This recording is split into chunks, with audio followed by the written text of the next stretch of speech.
변희영이었습니다. KBS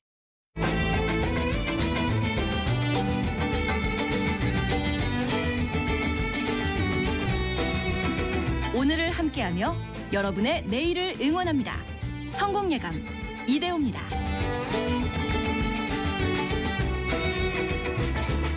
성공예감 이대호입니다. 2부가 시작됐습니다. 8월 5일 화요일 오전 10시 5분.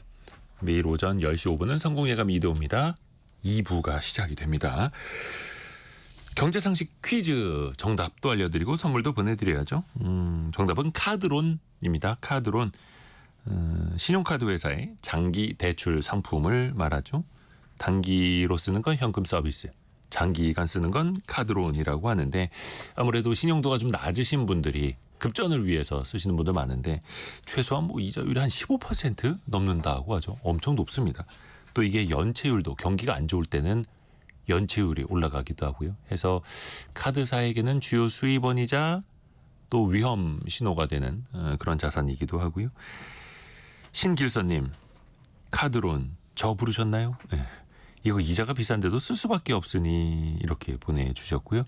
그래도 열심히 일하고 월급 받고 세금 잘 내고 이자 갚고 해야죠. 이렇게 보내주셨네요.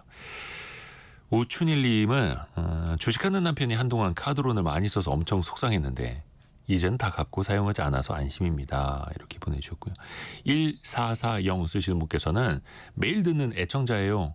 정답 카드론 보내주셨고 오늘은 처음으로 퀴즈 정답 보내보신다고요.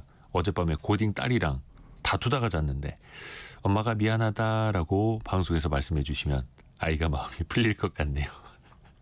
아니 무슨 일로 또 다투셨길래 또 잘 뭐 그래도 해결이 될 겁니다. 또 엄마가 이렇게 또 따뜻한 마음을 갖고 계시니까요. 0151님 카드론 이자가 어마무시합니다. 14% 내다가 허리 휘어주는 줄 알았어요. 어려워서 어쩔 수 없이 받긴 했는데 걱정이네요. 그렇죠. 어쩔 수 없다라는 그 표현이 참 마음 아프기도 합니다. 아 조상현님 오늘 수능 100일 전이라고 맞나요? 오 수험생 아들은 아침부터 코피 터지던데 아직도 100일이 남았네요. 우리 아들 이러다가 쓰러지는 거 아닌지 걱정되네요. 또 더위 속에서도 우리 수험생들은 또 열심히 공부를 하고 있고요. 화이팅입니다. 화이팅. 또 여러분의 실시간 의견 계속해서 받겠습니다. 짧은 문자 50원, 긴 문자 100원이 드는 샵 9730 그리고 KBS 콩 계속해서 열려 있고요. 오늘 그래도 증시는 좀 시원하네요.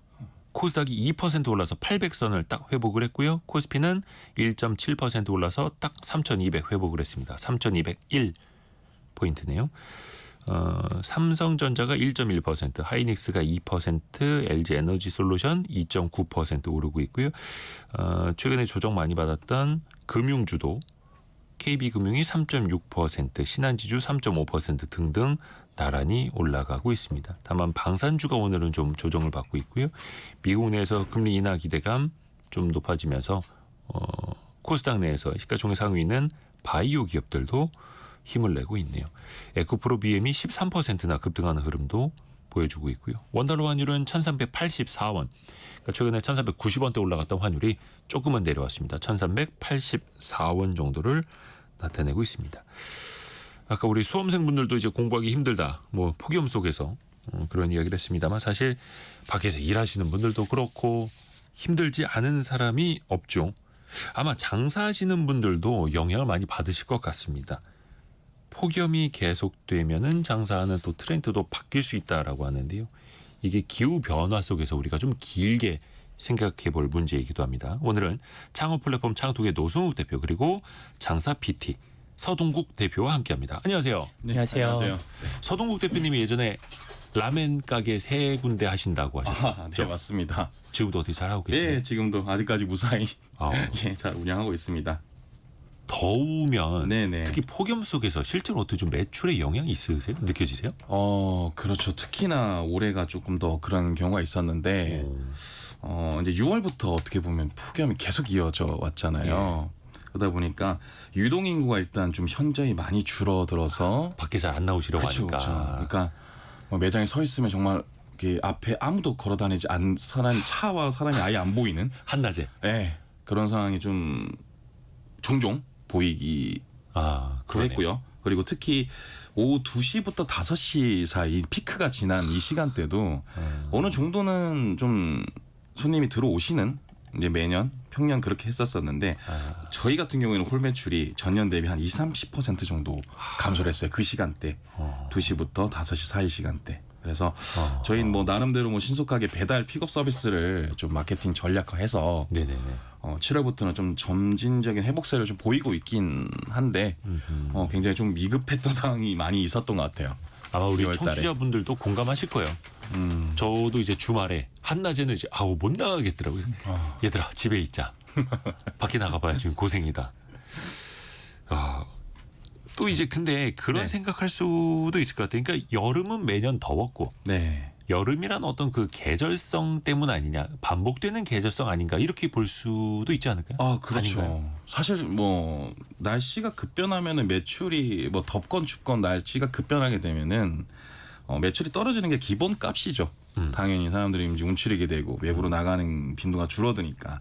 근데 여기서 좀 올해의 차이점을 제 개인적으로는 생각으로는 뭐 예를 들어서 더위가 막 시작되는 첫 주차에 매출이 좀 떨어지면 네. 이 자영업 하시는 분들은 좀 공감하실 텐데 뭐 둘째 주는 조금 오른다든지 뭐 막 좀 둘째 주가 좀 떨어지면은 뭐 월 말에 좀 이렇게 오른다든지 뭐 이런 지금 올라갔다 내려갔다는 그래프를 좀 그릴 수 있다면은 올해 같은 경우에는 정말 계속 하향세로만 이렇게 쭉 이어지는. 근데 이제 주변 분들을 사업하거나 장사하시는 주변 지인들이 많기 때문에 평균적으로 좀 이렇게 상의를 해봤을 때 대부분 좀 비슷한 상황이 많이 겪지 않았나. 예년에 비해서 특히 네, 올해. 특히 올해가. 특히 올해. 근데 이게 네, 여름이 노선대표. 진짜 심상치 않은 게 요즘 거의 지난 7월이 이제 관측 이래 제일 더웠다고 하거든요. 그리고 여름이 한 30년 전보다 2주 정도가 더 길어졌대요. 그러니까 지금 거의 한 1년에 3분의 1이 여름이다 할 정도로 5월 말에서 9월 말까지 네, 이러다 보니까 그러게요. 이제 여름이 더 길어지고 더 더워지는 거죠. 그래서 더 대응이 중요해질 것 같습니다. 그거를 오늘 이제 좀 배워봐야 되는데 서동욱 대표님이 보시기에 네. 주변에서 이제 좀 다른 장사하시는 분들 어떻게 네, 좀 네. 대비를 하고 계세요? 일단은 그 폭염이 뭐 단순한 이제 날씨 변화라고 생각하기에는 좀 너무 많이 더운 것 같고요. 뭐 상권의 좀 지도를 바꿔버린다. 저는 이렇게 좀 얘기를 하는데요. 그렇게까지. 네, 이게 구조적인 기후 리스크가 생겨버린 거죠. 그러니까 외식업도 날씨를 이제 매번 그런 얘기 있죠. 이번 뭐 중복만 초복만 넘기면 중복만 넘기면 좀 시원해질 거야. 그러니까 좀 견디는 식으로. 예, 그런 식으로 장사를 해봤다면은 그걸로는 좀 이제 부족한 것 같아요. 견디는 식으로는. 견디는 걸로도 예, 안 된다. 잠깐 이제 좀 있으면은 괜찮아지겠지. 뭐 이런 거는 좀 힘들고 이제는 폭염에 맞춰서 운영 방식 자체를 좀 바꾸지 않는다면은 생존이 좀 어려운 시대에 들어섰다고 생각합니다.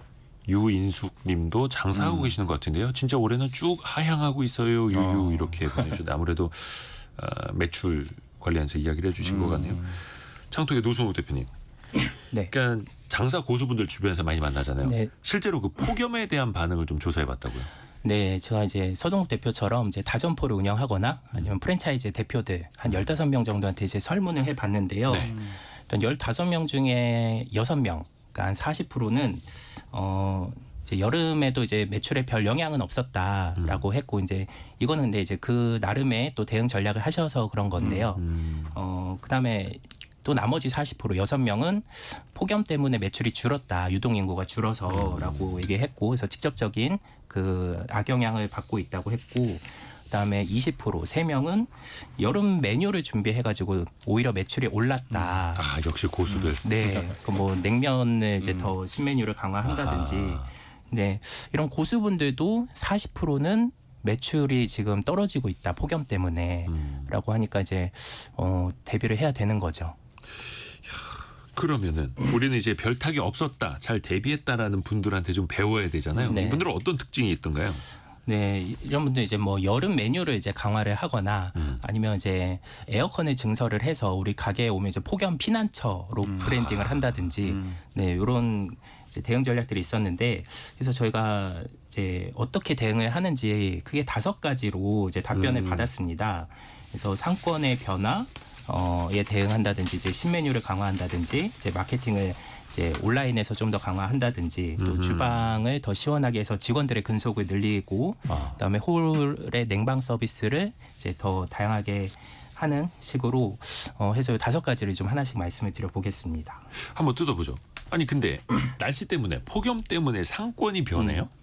네, 그러니까 한마디로 이제 그 폭염에 이제 햇빛을 그대로 받는 로드샵 상권이 지고 앞으로는 이제 몰 상권이 뜰 거다라고 하는데 쇼핑몰처럼 한 곳에 딱 들어가면 내내 시원한. 네, 근데 이게 사실 동남아식이거든요. 그러니까 우리나라 지금 동남아 기후로 가고 있다고 하잖아요. 뭐 서울에서 바나나가 열린다고 하고 뭐 파파야 막 이런 게 열린다고 하는데 네. 그런 것도 이제 시간대별로도 낮 상권이 지고 밤 상권이 뜬다. 그러니까 전통시장 이런 데들은 이제 로드샵 상권이기도 하고 또 이제 낮 상권이기도 한데 이런 데들이 이제 제일 좀 타격이 있을 거다. 근데 동남아에 가면 야시장들이 또 잘 되잖아요. 네네네. 그러니까 밤에 쇼핑하는 아하. 사람들을 이제 타겟팅 해야 된다는 거고요. 그래서 이제 전통시장이나 노점상, 거리 상권, 또 이제 포장마차 이런 데들이 좀 타격을 입을 거다. 그리고 무슨 리단길 이렇게 얘기 많이 하잖아요. 예. 이런 게 사실 그 골목골목을 이렇게 돌아다니는 특색, 네, 특색 있는 가게들을 이제 하나씩 발견하는 재미로 가는 건데 이런 데도 이제 타격이 있을 거다. 왜냐하면 더워서 이제 둘러보기 힘드니까. 네, 그리고 이렇게 거리 상권 중에서도 이제 가게들이 이렇게 밀집해 있는 데가 있고 좀 가게들 간의 거리가 좀 떨어져 있는 데들이 있어요. 예를 네. 들면 물레동 같은 데나 신당동 같은 데는 가게들이 조금씩 떨어져 있거든요. 네네네. 이런 데는 이제 또 많이 돌아다녀야 되니까 아하. 또 이제 폭염에는 이제 잘 안 가게 되지 않을까. 실제로 그쪽에 좀 유동 인구가 줄고 있다고 하고요. 아, 너무 더울 때는. 네. 그래서 이제 요약을 하면 한마디로 이 가게를 이제 발견형으로 이제 지나가다가 이렇게 발견하는 로드샵 상권보다는 처음부터 어디를 가겠다라고 정해놓고 가는 목적형 상권이 이제 뜰 거고 그런 목적형으로 가기 위해서는 온라인 마케팅을 해서 처음부터 우리 가게를 노출을 해야 되거든요. 그리고 예약하는 시스템을 또 활성화를 해야 되고 네, 이렇게 좀 대응을 해야 된다는 게 고수들의 의견이었습니다. 그러니까 너무 더우니까 돌아다니기 힘들다. 쇼핑몰처럼 한 번에 들어갔을 때 딱 시원한 곳에서 그 안에서 그러니까 수직적으로 이렇게 막 돌아다닐 수 있는 곳들. 네. 서동욱 대표님도 공감을 하시나요? 네, 저도 공감을 하고 있고요. 지금 라면집을 그럼 네. 어디 로드숍 길에서 하시는 거예요? 아니면 어디 쇼핑몰 내에서 하세요? 저희는 이제 로드숍을 운영하고 있기 때문에 이 부분에는 저도 좀 심도 있게 고민을 많이 했던 부분이라서 네, 그 부분을 좀 말씀드리면은 일단 뭐 로드샵 같은 경우에는 뭐 노출 상권이라고 하는데 네. 이제 방치 상권이 되어 가고 있을 수도 있다라고 생각을 해요. 노출 상권이 방치 상권이 될 수도 있다. 예, 그러니까 지금까지 흔히 얘기하는 그 대로변이나 사거리 그리고 유동 인구가 많은 자리가 A급 상권이라고 예. 뭐 속기 불려지잖아요. 네네. 근데 그 A급 상권이라는 자리가 말 그대로 가시성이 좋다라는 거는 지나가다고 쉽게 보인다라는 거고 그 얘기는 반대로 얘기하면은 앞에 뭔가 가려져 있는 게 없다라는 거잖아요. 예. 그러면은 햇빛이 그대로 노출이 된다는 가능성이 높아진다는 거거든요. 그렇게 되면 당연히 그늘이 없고 뭔가 지나가다가 안 그래도 더운 여름인데 쨍쨍한 그 쇼윈도를 보면은 사실 그 거기에 머물고 싶다기보다는 빨리 좀 지나치고 지나가고 싶다. 예, 그런 공간이 될 수 있다라는 거죠. 그래서 여기 노승우 창뚝 대표님 말씀에 이어서 요즘에는 이제 목적지를 정확하게 설정을 해서 최대한 이동 거리를 더 이상 돌아다니지 않고 바로 목적지에 도착할 수 있게끔 그런 공간이 조금 더 경쟁력이 되는 것 같습니다. 뭐 플리마켓이나 푸드트럭 같은 거는 이제는 점점 완전히 좀 어려워지는 구조가 되지 않을까라고 특히 생각이 너무 들고요. 더울 때는 어쩔 수 없는 거죠. 사람들이 예. 송대현님이 올여름 낮에 도서관이 성숙입니다. 늦게 가면 주차할 곳이 없어요. 저희 아이들도 낮에 이제 방학해가지고 동네 도서관 가는데 거기가 제일 시원하다고 합니다. 그 노승우 상권 분석하시는 분들이 좀 깊이 들어가면 이제 남향이 이제 집은 좋은데 가게는 별로 안 좋다. 가게는 북향이 좋다 이런 얘기 많이 해요. 왜냐하면 남향은 일조량이 이제 너무 많으면 뭐 식당 같은 경우는 음식도 더 이제 부패되기 쉽고 네. 또 그 간판도 이제 빛이 바르는 게 더 많이 금방 되거든요. 그래서 남향 가게들과 북향 가게들을 이제 맞은편에 있는 걸 보면 남향 가게들이 좀 더 이렇게 간판들이 빛이 바랜 경우들이 많아요. 아니 원래 주택도 그렇고 남향이 제일 선호되는 곳이기는 한데 네. 또 장사하는 반대로. 곳에선 반대네요. 네, 전반적으로 지금 일조량이 더 많아지고 있는 거죠. 그러게요. 이게 참 기후 변화랑 또 이제 맥이 닿는 이야기니까 우리가 귀담아 들을 수밖에 없네요. 그러니까 노승우 대표님, 그러니까 기존에는 임대료도 1층이 훨씬 비쌌잖아요. 유동인구가 바로바로 들어올 수 있고. 근데 이거는 폭염 앞에서는 더 이상은 안 된다.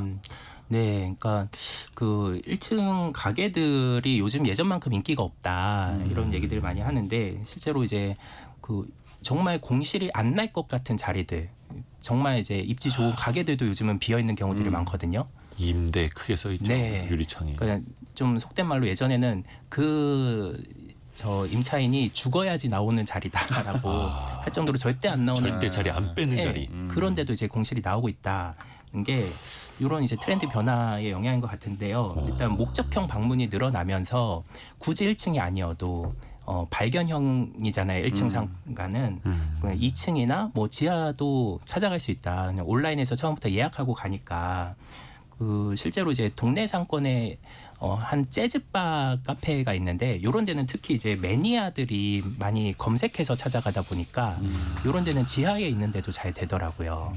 그러니까 또 이제 MZ 세대들은 창업 비용이 좀 많이 부족한 경우들이 많은데 뭐 퇴직금이나 이런 걸 모을 겨를이 없으니까 그런 MZ 세대 자영업자들이 또 이제 임대료가 저렴한 지하나 2층 이상 상권을 선호를 하고 또 요즘 그 창업 비용이나 뭐 운영비 이런 그 BEP 손익분기점이 워낙 높아졌거든요. 창업할 때. 네네네. 그러다 보니까 이제 임대료 부담이 높은 1층 상가를 좀 기피하는 현상들이 나타나고 있죠. 그래서 이 얼마 전에 한 5년 전쯤에 영끌에서 건물주 되는 게 좀 트렌드였는데 꼬마 빌딩 네. 이제 사는 그런 분들이 지금 공실 때문에 많이 타격을 입고 있을 겁니다. 이 상권의 개념도 많이 바뀌고 있고 1층의 변화도 정말 크게 와닿네요. 이게 좀 기존 저도 요즘에 돌아다니다 보면은 정말 많이 봐요.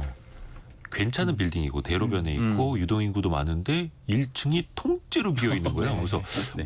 이 건물 자체를 재건축하려고 하나, 리모델링 하려고 하나 보면은 그 위층은 또 차 있고 네. 1층만 쭉 비어 있고. 근데 이게 그래도 참 요즘 변화를 어쩔 수가 없나. 공실을 이제 해소하려고 상가주 건물주들이 이 이제 대형 그 매장을 좀 쪼개서 임대를 하는 경우들이 많아요. 1층에. 근데 그러다 보니까 좀 대형으로 창업하고 싶은 분들은 오히려 또 이제 2층이나 지하로 들어가게 되는 것도 있고요. 예. 그래요. 네. 그 요즘 다니다 보면은 1층에도 임대 플랜카드가 붙어져 있고 또 요즘에 X자 많이 보게 됩니다. 통유리에 부딪히지 말라고 X자 테이프 쭉 붙여놓는데 그게 또 그렇게 예뻐 보이질 않잖아요. 서동욱 대표님, 네. 어쩔 수 없이 날씨 때문에 상권이 변화한다. 그럼 어떻게 좀 대안을 찾아봐야 되잖아요. 네, 그렇죠. 이것도 여러 가지 대안이 있겠지만 저는 예전부터 좀 생각했던 부분이 하나 있는데 이 드라이브 스루형 상권이 좀 새로운 인프라로 아하. 떠오르고 있다고 생각을 해요. 이게 폭염이 심해질수록 이제 소비자들은 차에서 아예 내리지 않고 그냥 수령을 하는 걸 원해 가는 거거든요. 누구나 그렇지만 그래서 대형 프랜차이즈의 패스트푸드만 해당되는 게 아니고요. 이게 소형 외식 브랜드에도 큰 기회라고 생각을 해요. 꼭 뭐 안에 어떤 건물에 들어가서 뭐 굉장히 큰 건물에 들어가서 한 바퀴 이렇게 턴을 해서 나오는 구조가 아니라도 연락을 사전에 취해서 그 점원이 나와서 물건을 음식을 차 안으로 전달해주는 그 정도만 되는 것도 마찬가지로 드라이브 스루형이라고 생각을 할 수가 있는 거거든요. 뭐 큰 커피 가게처럼 대형 주차장이랑 이렇게 차 흘러가도록 이렇게 유도해 놓는 그런 길이 없더라도 네네네네. 가게 앞에 잠깐 멈췄다가 네네. 받아서 바로 갈 수 있는. 그렇죠. 그것도 드라이브 스루 되겠네요. 그렇죠. 리즈는 손님이 드라이브스의 목표는 손님이 차에서 내리지 않는 걸 목표를 하는 거기 때문에 손님에게만 피해만 없고 손님이 편한 이점만 생각을 한다면은 뭐 내부에서 뭐 턴을 하고 이거는 별로 상관이 없는 행위인 거죠. 우리 예전에 그것도 했었잖아요. 코로나 때 진단 받을 때 드라이브 방식으로 차 탄 채로 코 한번 찌르고 가는 거 그러네요. 하지 않았었습니까? 네네네. 이것도 하나의 방법이네요. 실제로 좀 도입하는 데들이 있을까요? 자영업 하시는 분들 중에서도? 저희도 사실 이거를 코로나 때 좀 시도를 해봤었긴 했었습니다. 오. 예, 근데 아무래도 그 팬데믹 사건이다 보니까 뭐 어떻게 보면은 매번 반복되는 일상이 아니다 보니까 좀 이렇게 흐지부지 되는 경우가 있는데 이렇게 매년 폭염이 반복되면은 분명히 이런 아이템이 점점 더 그러네요. 예. 이것도 한번 생기지 생각해 않을까. 봄직합니다. 자, 그리고 상권에 이어서 또 하나 변하는 것 메뉴. 네. 메뉴는 어떻게 변합니까? 그 이제 여름에 이제 너무 더우니까 이제 시원한 거를 먹고 싶은 니즈가 많아지면서 네. 이제 여름 특화 메뉴를 이제 만드는 곳들이 많은데 이제 뭐 대표적인 게 냉면이 있겠죠. 요즘 배달에 켜면 이제 그 주문 상위 메뉴에 이제 냉면이 막 1등 뭐 3등 이렇게 된 것들 종종 보거든요. 네. 여름엔 뭐 냉면이죠. 네. 그래서 이제 냉면을 안 팔거나 아니면 냉면을 팔던데도 이제 더 살얼음을 이제 강하게 얹어서 이제 시원하게 하는 경우들이 있고, 그래서 이런 거를 이제 그냥 냉면을 이제 배달할 때도 보냉팩을 이제 더 2배, 3배 이렇게 넣어가지고 아주 꽁꽁 시원하게 하는 것들이 효과가 있다고 하고요. 또 이제 하여간 냉짜 들어가면 잘 됩니다. 냉소바, 막국수나 뭐 빙수, 뭐 냉국수, 네. 냉모밀 막 이런 거. 네, 그렇죠. 이런 것들이 잘 된다고 하고 또 반대로 이열치열로 이제 건강 보양식 메뉴도 잘 된다고 하는데요. 예를 들면 이제 순댓국을 파는 데서 네. 뭐 황제 보양 순댓국 이렇게 이제 좀 더 특화를 해서 순댓국인데 보양 순댓국. 네, 뭐 인삼을 넣든지 버섯을 넣든지 전복을 넣든지 이렇게 하면은 또 반응이 좋다고 하더라고요. 그것도 하나의 부가가치를 높이는 거네요. 그렇죠. 그리고 요즘 흑염소 전문점이 많아졌는데 이게 이제 그 사철탕 을 이제 못 먹게 됐잖아요. 이제 예. 법으로 금지가 되면서 개고기 이제 금지가 되니까. 풍선 효과로 늘어나는데 이제 이게 또 이제 너무 또 포화됐다 이런 얘기들 너무 많아진다고요? 네네. 그러니까 요새는 또 이런 프랜차이즈도 많아지고 있고. 흑염소 프랜차이즈도. 네. 근데 이제 사람들 여름에는 또 힘이 처지다 보니까 보양식을 좀 드시려고 그쵸, 하고 네. 시원한 것뿐만이 아니라 아예 이열치열 건강 보양식으로도 네네. 이것도 하나의 또 트렌드네요. 그럼 서동국 대표님은 네. 라멘 가게 이제 세 군데 하고 계시는데 네네. 여름 메뉴 어떻게 좀 개발하셨어요? 이번에 첫 도입을 시도했었습니다. 기존까지는 없었었고요. 그러니까 저도 그 생각인데 제 개인적인 생각으로는 차가운 라면을 먹지 않고 그냥 냉면을 먹을 것이다. 나 스스로도 굳이 뭐 차가운 감자탕을 먹지 않고 냉면을 먹을 것이다라는 생각을 해 왔었어서 굳이 이거를 뭐 차갑게 뭔가 해야 되나라는 생각을 많이 했었어요. 네. 근데 이제 점점 앞으로 이게 점점 더 강해지는 폭염 속에서 저희도 어떻게 보면은 이제는 더 이상 대책이 없이 갈 수는 없다라는 생각으로 안 할 수가 없다. 그렇죠. 올해 이제 첫 도입을 했죠. 그래서 무슨 메뉴? 네, 냉면 그래서 하셨어요? 아니면 일단은 그 라멘을 면과 토핑과 국물을 다 쪼개서 네. 면 아래에다가 얼음을 배치한 콜드 라멘을 출시를 했어요. 콜드 라멘.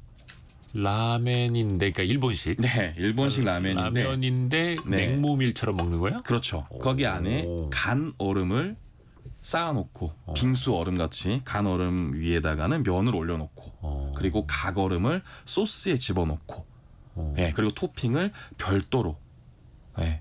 이거 먹어봐야 알겠다. 근데 여름에는 그 비빔면 많이 팔리잖아요. 그렇죠. 그런 경우도 있죠. 비빔면도 출시를 했지만 그래도 뭔가 여름을 겨냥한 어떤 메뉴를 정확하게 내고 그걸 통해서 뭐 마케팅이라든지 뭐 비주얼적인 그런 청량감을 줄 수 있기 때문에 그리고 사실 저는 이 얘기를 좀 하고 싶은 게 네. 시원한 메뉴를 좀 고민했다라는 매장이다. 우리 매장은 좀 시원하고 고객들의 편의와 이 여름에 대응하고 있다라는 거를 고객들에게 좀 긍정적인 인식을 확산시키는 데에 중점을 좀 둔 것 같아요. 네. 우리 가게에도 여름 메뉴가 있다. 네, 열심히 하고 있다. 우리도 더운 거 알고 있고 고객분들도 좀 최소한만이라도 좀 덜 더우셨으면 좋겠다라는 생각으로 준비를 하고 있다. 이런 이색 걸 좀- 메뉴도 되고 들어와서 네네. 청량감도 느끼고. 네네. 신기해서 한번 또 시켜보기도 하고 그렇습니다. 좋습니다. 상권과 메뉴의 변화. 이어지는 세 번째 뭡니까, 노종 대표님? 네, 세 번째는 이제 배달이 늘어날 거다라는 거고요. 이건 실제로 여름이나 또는 겨울에도 마찬가지인데요. 이제 예. 너무 덥거나 추우면은 잘 안 나오니까 네. 배달이 늘어나고 있다. 그래서 배달은 선택이 아닌 필수가 될 거다. 이런 전망들이 나오고 있습니다. 이거는 그러면은 그 메뉴 불문. 네네. 배달 안 하던 업종들도 네, 예. 배달을 함으로써 이제 홀에서 빠지는 매출을 배달로 보완할 수 있다. 합니다. 근데 우리가 이제 코로나 때 배달 정말 많이 늘었다가 네. 한동안 배달 좀 줄어서 배달 그 라이더 분들도 일감이 많이 줄었다고 하셨잖아요. 네. 근데 그러면 다시 또 폭염에 따라서 또 다시 올라가는 거예요? 배달 매출이? 그죠? 네. 서 대표님도 혹시 네. 배달 매출 많이 늘리고 계세요? 네, 저희도 뭐 이번 6월 폭염 시작되면서 배달 픽업 서비스를 좀 강화를 했고요. 근데 여기서도 포인트가 좀 있습니다. 그 예전처럼 뭐 다 대부분의 이제 자영업자분들은 알고 계시지만 플랫폼에 입점한다고 이제 잘 되는 시대는 아니거든요. 그냥 뭐 어느 플랫폼에 우리 배달을 합니다. 배달에 왜 그냥 들어간다고 다 되는 건 아니고요. 그렇죠. 이제 많이 어려운 상황이기 때문에 여름철에는 뭐 음식이 빨리 오는 거는 이제 기본이고요. 봄, 여름, 가을, 겨울 뭐 상관없이 음식이 빨리 와야 되는 건 당연한 건데 이제 어떤 상태로 도착해야 되는지가 이제 중요해졌는데 아니 근데 라멘집을 하시면 네. 라면이 금방 불잖아요. 그렇죠. 어떻게 배달을 해요? 뭐 불지 않게 뭐 어느 여러 가지 방법을 하는데 최대한 이제 국물과 별개로 아하. 네, 포장을 해야 되는 건 당연하고 그리고 뭐 저희 매장의 좀 개인적인 방법으로는 뭐 카놀라유라든지 뭐 이런 거를 갖다가 삶은 즉시 좀 이렇게 묻혀둔다든지 예, 뭐 중화요리 전문점에서 실제로 많이 사용하는 방법이긴 약간 하거든요. 코팅하듯이요? 그렇죠. 그러면은 맛에는 뭐 크게 영향도 주지 않고 이제 면끼리 달라붙는 현상을 좀 줄일 수가 있고요. 근데 네 그리고 배달은 사실 이제 좀 집중되어 있는 부분이 뭐냐면 이제 대부분 식는 거를 많이 생각을 하시거든요. 그러니까 감자탕이 왔는데 차가워졌어요. 국밥이 왔는데 차가워졌어요. 요게 집중을 하는데 사실 배달에서 제일 어려운 거는 녹는 게 제일 어려운 겁니다. 녹는다라는 거니까 냉면이 녹으면 답이 없습니다. 그 네. 살얼음 살살 떠 있어야 되는데 네. 차가운 음식이 녹아버리면 이제 답이 없다라는 거예요. 그러니까 더 추운 날씨에 식으면은 사실 뭐 전자레인지도 있고 급하면 뭐 냄비에 그쵸. 끓였으면 뭐 사실 네네네네. 5분만 끓여도 그럼 되는데. 그 맛도 별로 안 변하고 근데 냉면은 녹아버리면 그 살얼음 기계가 집에 흔히 있는 주방 업소 기계가 아니기 때문에 그쵸. 그것도 어렵고 각얼음을 넣자니 맛이 또 많이 변해지거든요. 아 그래요? 냉면 육수가 아니기 때문에 데우는 거는 쫄기 때문에 물을 넣으면 되지만 이게 어려움이 있네. 네, 굉장히 어려움이 있습니다. 그래서 이제 단순히 이제 속도전보다는 그 퀄리티를 얼마나 최대한 유지를 시킬 수 있는지 아까 대표님 말씀해 주셨던 것처럼 뭐 얼음 팩을 그냥 뭐 2-3배를 넣어서 강화를 시킬 수 있는지 네, 어쨌건 저쨌건 국물이 희석되지 않게. 그렇죠. 운송까지. 아니면 어디 있는 그 냉면집 같은 경우는 육수 자체를 얼려가지고 그 네. 얼음을 넣어서 주기도 하잖아요. 뭐 그렇죠. 근데 또 너무 과하게 얼면은 먹기가 또 불편한 점이 있어서 그래서 포인트는 겨울에 식는 음식이 포인트가 아니라 여름이 이제 정말 어렵다. 많은 고민을 해야 된다. 이걸 좀 말씀드리고 싶어요. 진짜 더워도 너무 더워요. 그리고 또 이번 주에는 좀 기온이 내려간 것 같기는 합니다만 11시를 기해서 폭염 경보 발효된 지역도 되게 많네요. 경남 거의 전 지역 같은데요. 경북도 그렇고 대구는 이제 군위 지역, 부산은 부산 중부, 부산 서부, 제주는 제주 서부 지역에 폭염 경보가 발효돼 있고요. 이게 참 기상 상황이 호우 경보가 발효된 지역은 또 따로 있습니다. 경남 특히 남해 지역에 호우 경보가 발효돼 있고 경남 막 양산, 김해, 의령, 하마 이쪽은 폭염 경보, 남해 지역은 호우 경보. 날씨가 어렵습니다. 일단 피해 없으시길 좀 바라겠고요. 그러니까 요즘 우리 생애 제일 시원한 여름이다라고 하잖아요. 그러니까 계속 더워질 올해가 거다. 제일 덥다가 네네. 아니라 앞으로를 보면 올해가 제일 시원한 여름이다. 네. 이런 지적이 있죠. 갈수록 이제 기후 변화가 심해진다는 거죠. 근데 이게 전 지구적인 일이기는 한데 당장 자영업 하시는 분들은 이달 매출, 올해의 이야기, 오늘의 매출 신경을 또 쓰실 수밖에 없는 거고 그래서 이제 배달 하나도 이제 늘리는 또 하나의 전략을 우리가 배워본 거고요. 자, 네 번째로 달라지는 거. 주방도 달라집니까? 네, 이거는 이제 자영업자분들이 실질적으로 피부에 와 닿는 변화일 텐데 너무 더우면 주방은 이제 특히 그 불을 많이 쓰는 공간이라서 한여름에 이제 주방 온도가 38도에서 40도까지 올라간다고 하더라고요. 네, 그러니까 홀은 이제 시원해도 이제 주방은 더울 수밖에 없잖아요. 그래서 직원들이 많이 퇴사를 합니다. 여름에. 그러면 이제 가게가 아예 운영이 어려워지잖아요. 불 앞에서 일 못 하겠어요, 막 이런 거예요. 네, 그래서 이 인력을 이제 수급하기 위해서라도 이제 주방의 온도를 낮추는 게 이제 필수 요소가 됐는데요. 그러기 위해서 냉방 시설을 이제 에어컨을 증설하는 곳들이 많아지고 있습니다. 이제 특히 주방에. 네, 그래서 주방용 에어컨을 따로 두는 경우들도 있고 아니면은 이렇게 웨어러블로 이렇게 뭐 목에 걸치는 에어컨들이 또 있어요. 손풍기 들고 있을 수는 없으니까. 네. 목풍기. 네, 이런 거 하나에 30만 원씩 하거든요. 예? 목에 두르는 거가. 네. 그렇게 비싸요? 근데 직원 하나씩 그것도 해줘야 되니까. 그건 좀 좋은 건가 보네요. 네. 장시간 돌아가는 시원하기는 하더라고요. 근데 다 이제 비용이 아이고야. 들어가는 거죠.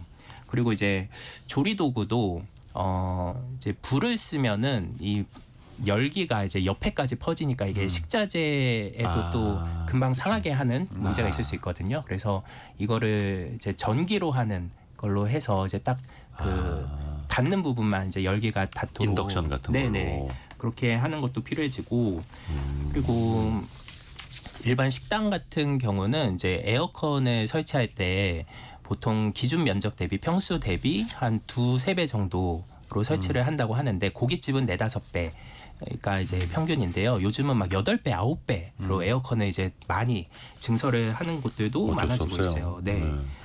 이렇게 그리고 이제 이러면 이제 또 전기요금이 많이 나오니까 요새 또 전기료도 올랐고 그래서 에너지 효율이 높은 1등급 에어컨이 이제 초기에는 좀 비싸도 예, 이제 나중에 뭐 누진세 같은 거 감안하면 또 더 효율적이다. 그래서 또 에어컨을 바꾸는 분들도 많고요. 너무 더우니까 인덕션으로 요리를 하면 그 온도나 맛이 괜찮을까요? 변하지 않을까요? 그러니까 제가 종종 가는 53 그 불고기집 있거든요. 네. 그 철판볶음. 네. 거기 딱 이렇게 써 있습니다. 불맛은 불에서 나온다. 근데 그걸 인덕션으로 할 수는 없잖아요. 근데 이제 뭐 끓이는 음식이라든지 좀 뭐 불맛이 이렇게 뭐 가미되지 않는 이런 요리들은 또 인덕션이 더 빠르게 익고 효율적이다라고 하더라고요. 아유, 그러니까 또 메뉴에 이게 따라서. 네. 주방이 오죽 더우면 또 이렇게 또 이제 대안을 찾을 수밖에 없는 거고요. 서동욱 대표님 어떻게 사장님인데 주방에 들어가세요? 실질적인 업무는 많이 들어가지는 않는 상황이긴 한데요. 그래도 저희는 제가 주방의 환경을 정확하게 알아야 되기 때문에 그렇죠. 예, 최대한 많이 투입을 하고 있는 상황이긴 한데 일단 뭐 저희가 그 아까 말씀하신 그 40도 주방이긴 해요. 아침에 출근해서 이제 조리를 시작하면 40도를 종종 봅니다. 내부 온도를요.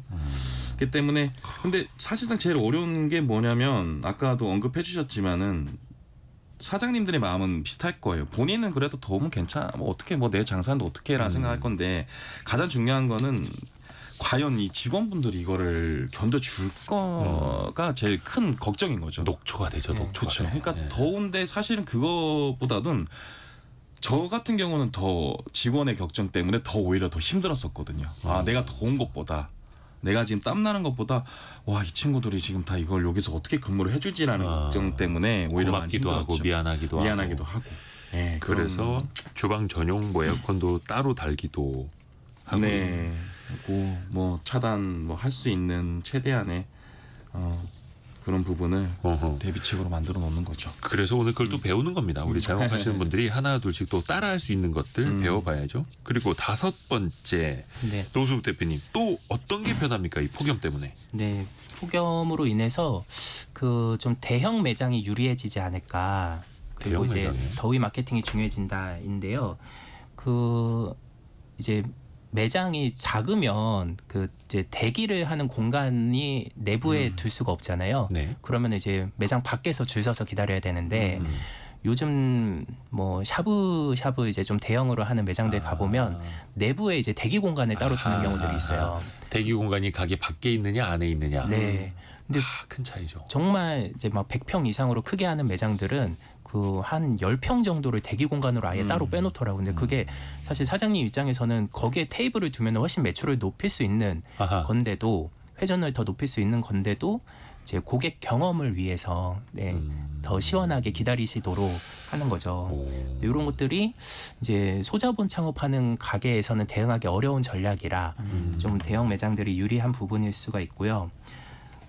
그리고 이제 에어컨을 증설을 하는 게 이제 트렌드라고 했는데 또 한쪽에서는 너무 춥다는 또 불만이 나올 수가 있어요. 사람마다 달라요. 사람마다 달라요. 그렇죠. 체질이. 특히 또 이제 뭐 여성분들은 그래서 이런 분들을 위한 뭐 모포 얇은 모포를 이제 덮을 수 있도록 이렇게 또 나눠 드린다든지 이런 세심한 서비스도 있을 수 있고 그리고 이제 한 편의점 매장 이제 다점포를 하시는 분은 이제 예. 그 횡단보도 앞에 매장은 이제 더울 때 이제 신호 기다리실 때 안에 들어와서 기다리세요라고 이제 입간판을 걸어 놓는데요.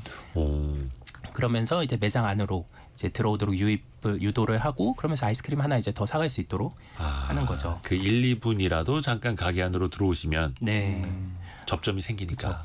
그리고 인테리어 할 때부터도 이제 폭염에 대비를 해야 되는 게 한동안 이제 노출 콘크리트, 뭐 노출 네. 천장이 유행을 했잖아요. 예, 근데 이렇게 되면 냉방 효율이 떨어집니다. 예, 그만큼 공간이 많아지니까. 그래서 이제 층고를 좀 낮춰서 설계를 하고 인테리어를 하면은 냉방 효율이 올라갈 수가 있죠. 대신에 이제 또 좀 답답해 보일 수도 있고.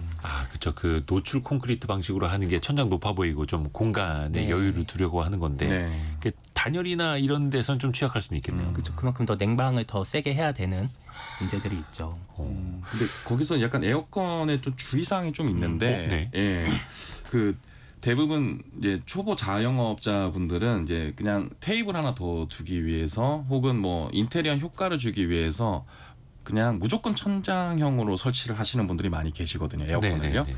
근데 그거를 공조랑 냉방 공조 전문가랑 꼭 상의를 하셔갖고 설치를 하셔야 되는 게 물론 인테리어 효과라든지 테이블 하나 더 들어갈 수 있는 공간을 마련해 주긴 하지만 예. 특히 고깃집이라든지 불판을 쓰는 고깃집 그리고 증기가 많이 올라가는 그런 식당 같은 경우에는 뭐 소위 좀 얘기해서 아무리 돌려도 시원해지지 않는 경우가 많이 있어요. 그래서 스탠드형 그러니까 저는 항상 얘기를 드리는 게 눈 높이 바로 앞에 그 바람이 나오는 송풍구가 있을 정도의 높이가 스탠드로 서 있어야지 그 매장이 시원해진다 이렇게 또 얘기를 드리고 있는데 그 부분은 좀 잘 모르시고 그냥 무조건 천장형으로 다시는 분들이 많이 계시더라고요. 그러니까 어떤 음식 어떻게 조리해 네네네. 먹느냐에 따라서 네네. 에어컨 설치 방식도 달라야 하는 거네요. 그렇죠. 테이블에서 뭐 이렇게 뭐 불 올려놓고 구워 네네네. 먹고 하는 데인데 천장형 에어컨이 있으면은 체감이 안 되고. 그렇죠. 이것도 처음 알았네요. 역시 장사 고수분들한테 배워야 됩니다. 서동욱 대표님은 네네. 그리고 또 그러면은 고객분들한테 어떻게 하고 계세요? 고객분들이 네. 일단은 들어오는 분들은 너무 네. 더워서 막 들어올 거 아닙니까? 그렇죠. 땀 흘리면서 들어올 텐데. 아까 대표님도 아까 말씀해 주셨었는데 저희는 대형 평수보다는 좀 소형 평수 매장을 많이 운영을 하고 있어요. 근데 그 매장에 대기 공간이 없다 보니까 저희는 최대한 웨이팅 시스템을 좀 디지털을 도입을 해서 그 폭염에서 바로 매장에 들어올 수 있는 그런 걸 집중해서 좀 관리를 하고 있습니다. 예를 들어서 웨이팅이 지금 언제 본인이 거기에 도착을 해서 매장에 들어가서 식사를 할 수 있는지를 정확히 계산하고 오실 수 있게끔 미리 준비를 해놓는 거죠. 와서 번호표를 받는 방식이 아니라 오기 사전에. 전에. 예. 그리고 이것도 저희도 올해부터 이걸 시작했었는데 그 웨이팅 프로그램도 좀 바뀐 게 예전 같은 경우에는 예를 들어서 30명이 앉을 수 있는 공간이 있으면 30석이 가득 찬 다음 이후에 웨이팅이 1번, 2번 이런 식으로 돼 있는 시스템이었는데 최근에는 설정에 따라서 그냥 매장에 몇 명이 있든 상관이 없이 그냥 자리 선점을 가능하게끔 이렇게 되어 있어요. 그러니까 30명이 앉아 있지 않아도 자기 자리는 먼저 선점해 둘 수 있는 거죠. 예, 어플로서. 예, 그러니까 구매는 고객분들은 예약하듯이 예, 선점을 할 수 있다. 그래서 저희 같은 경우에는 이 두 가지를 다 해서 최대한 손님이 밖에서 서 있는 시간을 최소한으로 그렇게 하고 있습니다. 이게 그 웨이팅 예약 시스템도 계속해서 네. 발전하고 있는 거네요. 달라지고 있고. 노숙 대표님. 네. 진짜 중요한 거는 여름 매출을 올리는 거잖아요. 네네. 방어뿐만이 아니라 좀 종합적으로 좀 정리를 부탁드립니다. 네. 그러니까 지금까지 이제 5가지 말씀드렸던 제 상권의 변화, 메뉴의 변화, 네. 또 뭐 폭염 마케팅 배달, 또 에어컨 증설 이런 것들이 앞으로는 전반적으로 좀 필요해질 거다. 예, 그 손님들이 이제 한번 가서 이제 음식이 맛있어도 너무 더워서 특히 이제 여자분들 막 땀나면 화장 지워지고 이런 것도 싫어하시잖아요. 예, 그렇게 안 좋은 경험을 하면 이제 다시 안 가게 될 거다. 네, 해서 이런 것도 이제 대비하셔야 되고 그런데 한편으로는 이제 또 반론도 있을 수는 있어요. 그러니까 여름은 더우니까 여름이다. 그리고 또 우리 메뉴의 정체성이 있는데 또 무리하게 이제 시원한 메뉴를 이제 무리하게 만들면 또 이게 안 맞을 수 있다. 그래서 이제 기존 메뉴를 활용해서 이제 만드는 게 좋다. 예를 들면 순댓국에서 이제 뭐 보양식 순댓국을 만든다든지, 그건 순댓국집에서 냉면을 파는 거는 이제 좀 안 맞을 수 있다는 거죠. 그래서 이런 것들을 이제 잘 감안을 하셔서 우리 매장에 맞는 방법을 찾는 게 중요할 것 같습니다. 서동욱 대표님 마지막으로 네. 뜨거운 주방에서 또 이 폭염 속에서도 또 장사 열심히 하시는 분들을 위한 조언 한 말씀 부탁드립니다. 네, 뭐 제가 뭐 좀 정리를 하자면은 이제 뭐 폭염 자체가 단순한 날씨 문제가 좀 아니고요. 뭐 대충 여름 한철 견디자로 이제 끝나는 문제가 아닌 것 같아요.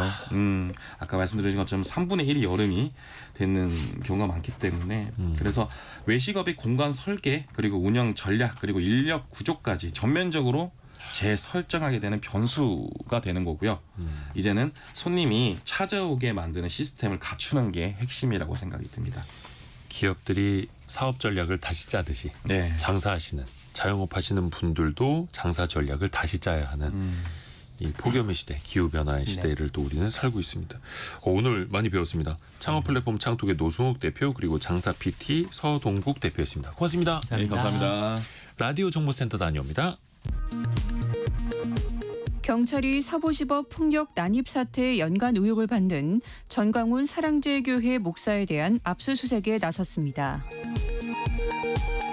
지난달 소비자 물가가 1년 전 같은 달보다 2.1% 올랐다고 통계청이 발표했습니다.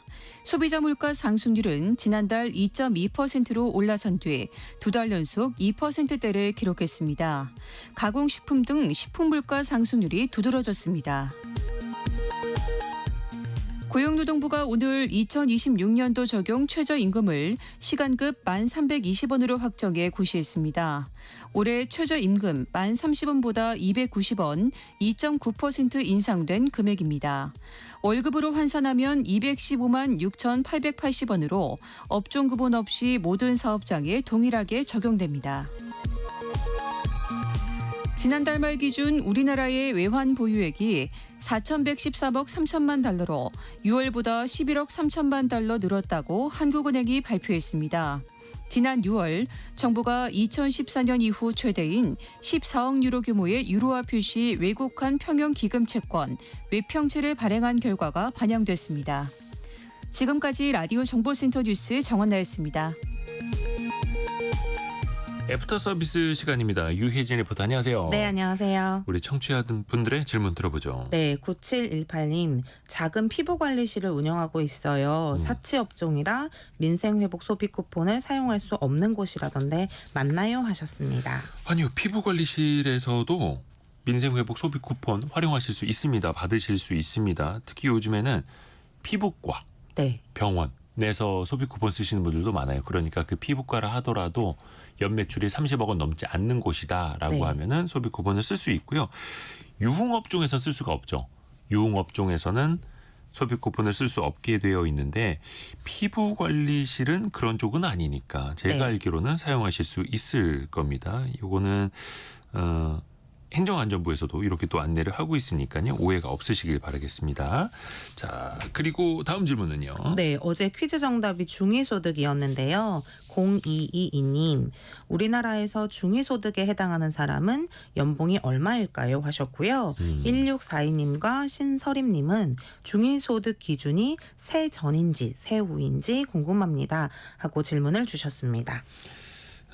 일단 중위소득 저희가 1인 가구는 그러니까 25년 기준으로 1인 가구는 239만 원, 4인 가구는 609만 원이라는 점을 알려드렸는데요.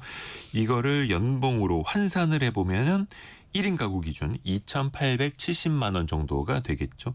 이게 전체 소득 수준을 쭉 나열해 봤을 때 중간값, 네. 중간 위치라고 볼 수 있을 텐데 이게 정확히 중간 위치라기보다는 중앙생활보장위원회가 고시를 하는 겁니다. 그래서 올해는 6.4% 정도가 올랐는데 네.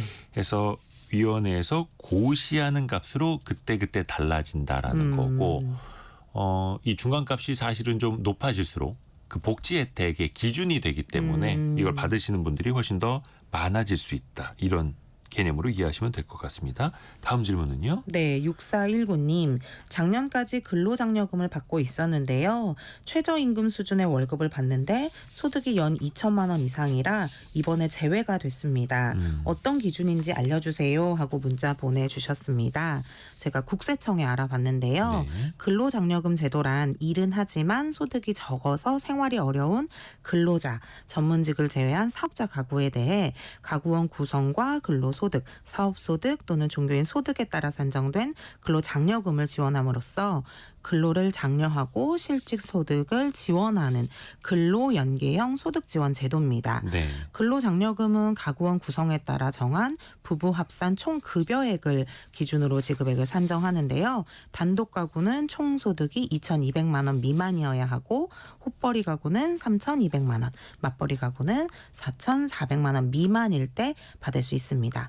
질문 주신 분은 아마 단독 가구로 총 소득이 2,200만 원을 넘어서 못 받으셨을 거로 추정이 됩니다. 그리고 아까 그 중위소득 기준은 이제 세전이냐 세후냐 이거 말씀 안 드렸네요. 세전. 네. 세전 기준이라고 합니다. 그리고 또 그 멸균 우유와 일반 우유 영양가가 다르다는데 어떤가요? 1748님이 이 네. 질문도 주셨는데 영양 그러니까 단백질, 칼슘, 지방, 탄수화물에서는 차이는 없습니다. 멸균 우유는 135도에서 150도에서 한 2에서 5초간 살균을 해서 무균팩에 담아서 최대 수입은 뭐 한 1년 이상까지도 유통할 수 있도록 네. 만드는 걸 말하죠. 장기 보관이 가능하도록요.